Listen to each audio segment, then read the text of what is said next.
of all, I'm very happy to be here and I'm very, very excited for this whole new LANY era. First and foremost, your new album, which comes out on September 29th, is called A Beautiful Blur. What would you say that has been the most exciting aspect of creating a completely new record? I mean, obviously, we love to go on tour and we also love to be in the studio. It is so exciting going into the studio every day and working on stuff that means so much, and it's really fun. And to me, there's no better feeling than having something up your sleeve that you're really proud of that you can't wait to give to the people who support like your music and your art and stuff. That's always exciting. I will say this last week, just changing everything up, changing the title, changing the cover has felt really, honestly, like almost thrilling. And it's been fun. And so the whole process has been great. Yeah, like Paul's saying, when you got some up your sleeve, like when we're in the studio and we're working on a song and we're just freaking out, it's like, oh my gosh, we can't wait for people to hear this.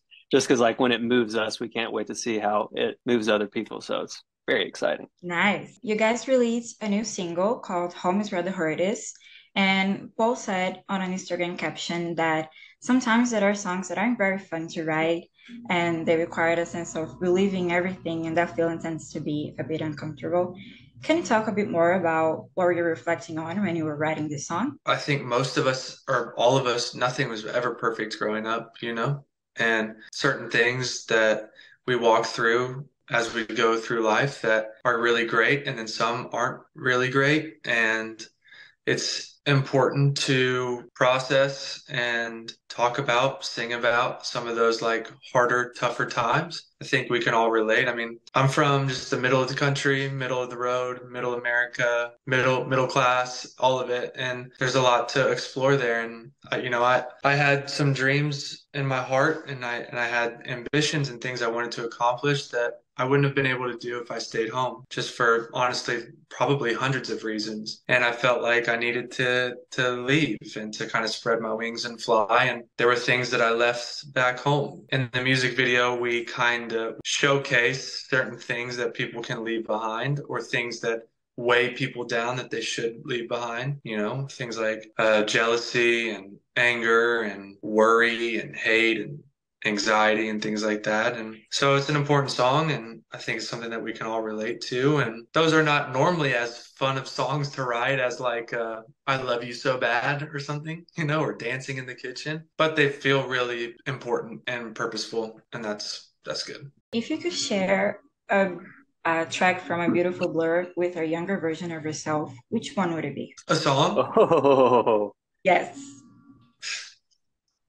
ooh, good question. Never gotten that question before. I would say recently I've been thinking that's like Saturday night, 3:22 a.m. is no one in the world's heard it yet.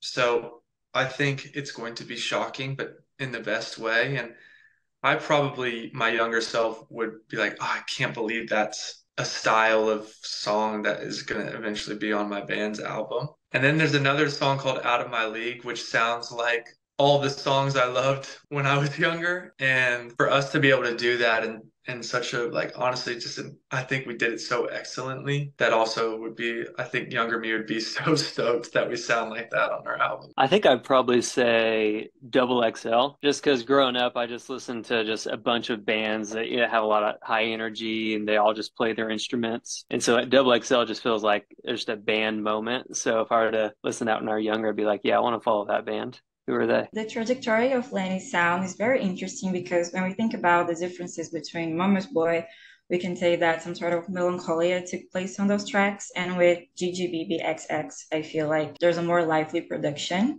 with its own wistful lyrics. So, on that note, how would you describe the production of A Beautiful Blur besides the tracks you already released? I think it's incredible how far we've been able to stretch the sound of LANY and how many places we've taken it. And it means a lot to me that you just kind of highlighted that. To me, this would probably be the best of all of our previous albums, if that makes sense. The best of everything we've done up until this point, and then with quite a bit of new small things, but we're doing stuff on this album that we've never done before. Jake took his snare off on his snare drum on Home is Where the Hurt Is. The only other song that I know of that anyone's ever listened to is Where the Streets Have No Name by U2. That's right, Jake, correct?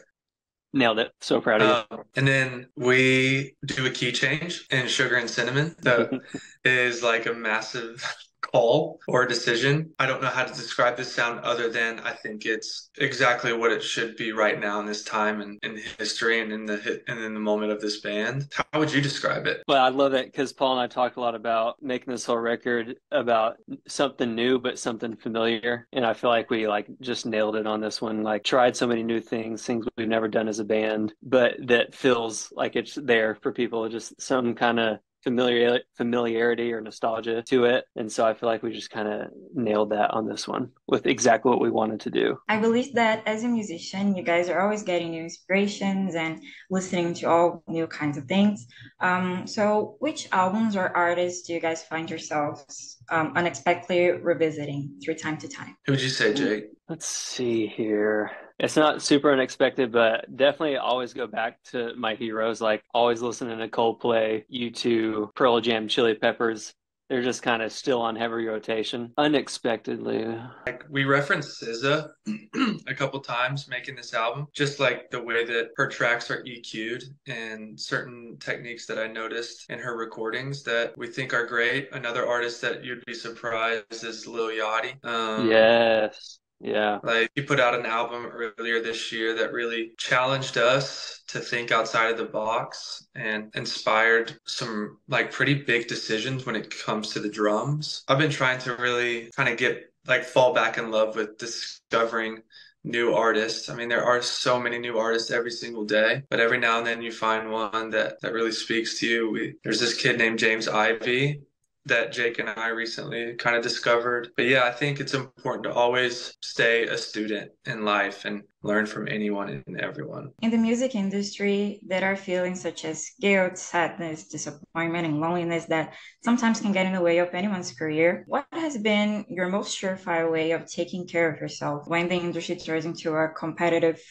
exhausting fixture you have to be immersed in? In the same way, it's dope to look left and right to be inspired and to stay like a student. It's really important to also like put blinders on and stay focused on what we have going with LANY and who LANY is and not be too concerned with what everyone else is doing. It's an impossible rabbit hole that you start going down and it's not very productive. I think there's a fine balance there of being inspired by people around you and your peers and then also staying true to your conviction and staying focused on what's in front of you. And at the end of the day, and nothing really matters outside of like Jake and Rupert, our manager, and our core team and what we're building and our fans, really. It's really that. It's just everything else is kind of like tertiary and cool and icing on the cake. But the real focus is like for me, Jake, our team, and our fans, and obviously like my family and friends. But you know, in the music industry, that's really all that matters. Are we doing stuff that we love? Are we having fun? If we're not having fun, then what are we doing? You know, and are we making things that like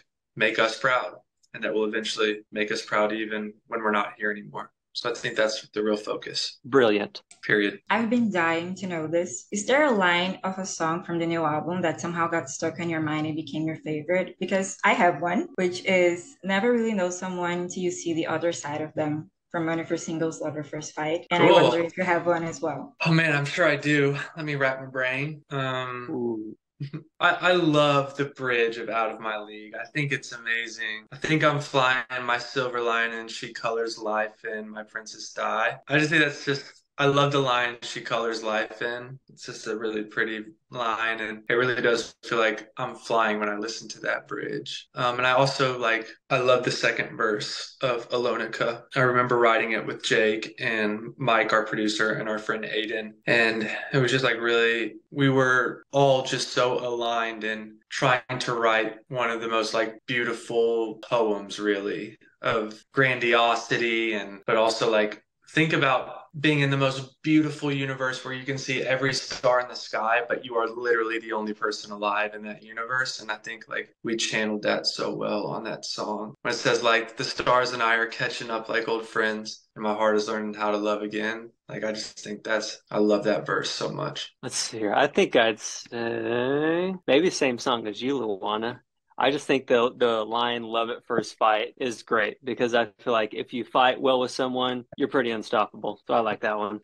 Before we wrap it up, can you guys send a message to LANY's Brazilian fans? What's up, everyone in Brazil that listens to us? Thank you so much. You mean the world to us. We're going to go on a world tour, and Brazil is definitely a country that's on the list of places to go. We'll see you very soon. Love you guys. Can't wait to see you in Brazil. Thanks, Thank you Luana. so much.